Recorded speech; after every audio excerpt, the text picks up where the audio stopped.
got to believe in the power of Yom Kippur. And now the problems begin. Till now, this class was like friendly and like, yeah, great, Yom Kippur's awesome. It's a beautiful day. But I want to tell you a little secret.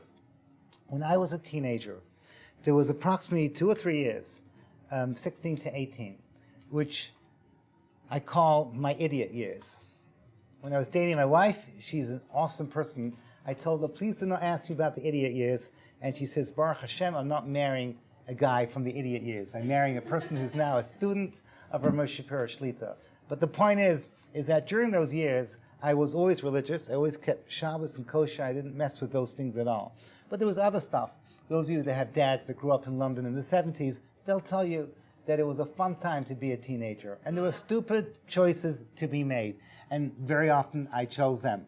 The point I'm trying to make is, when it came to Yom Kippur, I felt terrible because, there's a lot of things you can say about me in those days, but I wasn't a hypocrite. I wasn't going to stand in front of Kadosh Baruch Hu and say I'm never going to do these things again when I was holding tickets to go and do these things again. So what's the point? So what's the point of Yom Kippur? How does it work? So here we have, just to make the question even stronger, here we have the video written out in a machzor. You read the video and you realize that the rabbis set us up for failure. They set us up for failure. What does it mean they set us up for failure? The video is not just a list of sins. The video is not just, I did this bad, I did that bad, I did the other bad. It's not that way. The video is the roots of our sins. The video is the shroshim. The video is that the rabbis look deep down into our souls and ask us what motivates us to do stupid things. That's what we have to work on. So for example, I'll give you a couple examples of the things that we're going to be saying this time in 2 weeks. And it's going to drive you crazy because we're all honest people. You're going to be saying these words, I sincerely regret the following, and you're thinking to yourself, there's no way. I'm going to be doing these things tonight, the moment Yom Kippur is over. For example, okay? Boom. God, the sins that I've done concerning food and drink. Eating things, drinking things without making a Wrong. There we go. Okay, it's not just that you're eating not kosher or without a bracha or benching. It means the theoretical possibility that you're eating more than what your body needs for no other reason than the physical pleasure of eating. Now, hold on to a second. Rabbi, are you telling us there's an al-chet for the sin of froyo? It's like ridiculous. Like a bunch of girls get together, guys always like the sin of shwarma, and girls go, the sin of froyo. That's the way it goes. Is this like a problem? Is it really a problem? Is it really a problem? So I'm going to tell you right up front now that today I will say to you 100%, I think it's very healthy that you sit in classes the whole day. You guys need to chill. You go out with your friends. What are you going to do? So you go to a froyo. You do whatever it is. You go to an ice cream place and you just relax and enjoy, letting time stand still for a bit and relaxing a bit. I think it's actually very healthy. But you know what? There's actually a standard out there that a Jew is expected to subscribe to that says that you don't put stuff into your mouth that you don't need.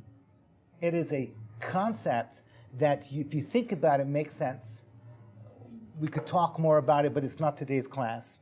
But here we're set up for failure because there's a very special thing between Jews and food.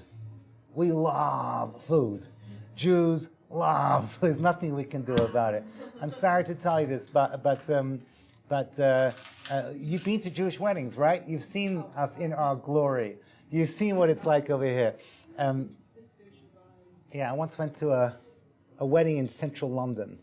I have to share this with you because it's such a crazy story. I once went to a wedding in central London, and it was a beautiful family. 2 beautiful families got together, and they both give tons of charity. But the point about these 2 families is that this is it. This was the only wedding each family was making. So they made the wedding huge. Had 1,000 guests, this awesome hall. And the way it works in England, anyone from England here? Anybody from England? The old country? There we go. So you should know this. That in England, they have the chuppah at midday, at 2 o'clock in the afternoon. And then people go home, and then they turn into evening wear, and they come back. But the chuppah was in central London. And then that evening, it wasn't worth, my wife and I were flown in especially from Israel. We weren't going to go back, so this is not a problem, because the whole afternoon, they were serving us food. So we're in this fancy hotel, and we're watching people. That's it. There's like, sushi stations coming out, and these people come with their little, those things that you dip, you know what I'm talking about? These people come with the uniforms and all these things, and there's like carving stations, and people just like eating more and eating more and eating more. It's like Rome. It's like Rome. If you go to Rome, actually, I saw this in, what's the name of that place that had the volcano? Vesuvius. Was it Pompeii? Pompeii, you can actually see the vomitariums, where they used to, when these had their food orgies, they used to throw up and come back for more. So this place just had bathrooms. But the point I'm trying to make is, people were eating and eating and eating and eating. And my wife and I went for a walk, it's Hyde Park. I think the Red Hot Chili Peppers were playing live over there. There was something crazy was going on.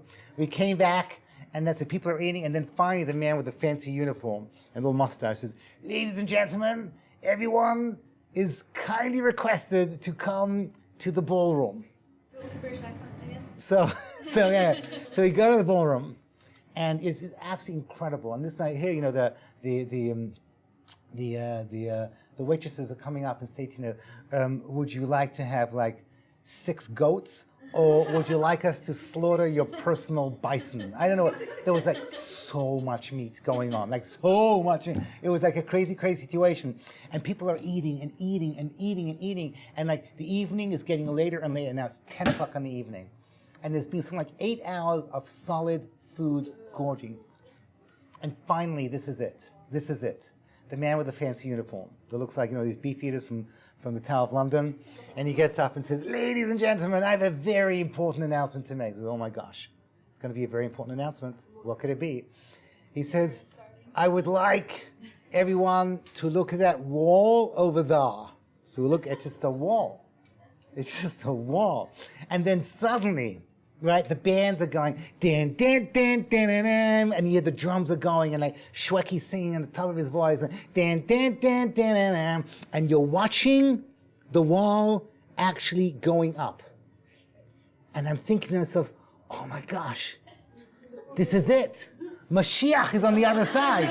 What else could it be? This has got to be the Menachem Mashiach. And and it's going up, dan, dan, dan, dan, dan, dan. And I'm thinking to myself, oh my God, no. This is not the way Mashiach's coming. He's not coming after 8 hours of eating. It's probably like Her Majesty the Queen coming to say hello. But you know what it was? Cake. Cake. Yeah!